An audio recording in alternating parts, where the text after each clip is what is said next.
Et la vigilance qui ne se relâche pas en Ile-de-France dans la recherche de foyers de contamination. Le nombre de patients dans les hôpitaux continue de baisser, mais les autorités sanitaires poursuivent les dépistages massifs dans 32 communes de cette région, longtemps restées en rouge sur la carte. 1 200 000 personnes concernées au total.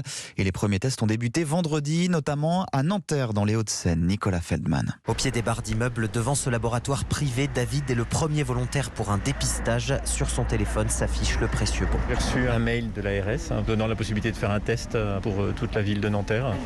Dans cette commune des Hauts-de-Seine, près de 90 000 personnes peuvent ainsi se faire dépister gratuitement. Avec ce bon de l'assurance maladie, première étape, un test PCR. Un long coton-tige est enfoncé dans le nez. David saura d'ici 24 à 48 heures s'il est porteur du virus. Deuxième étape, un test virologique, une prise de sang pour rechercher d'éventuels anticorps développés au contact du virus. Bien fort, monsieur. Alors, vous allez recevoir un mail. Avec cette campagne, les autorités sanitaires veulent aller à la rencontre de ces habitants pour qui l'accès aux soins est limité. Le but, identifier les clusters dormants, ces foyers de contamination inconnus. Caroline Gutsmuth, médecin biologiste dans le laboratoire de Nanterre. Cette ville a été choisie parce qu'il y avait eu plus de cas. Là, ce qu'on cherche, c'est dépister aussi les personnes qui sont asymptomatiques et qui du coup transmettent le virus sans le savoir. En 2 jours, une vingtaine d'habitants se sont fait tester dans ce laboratoire.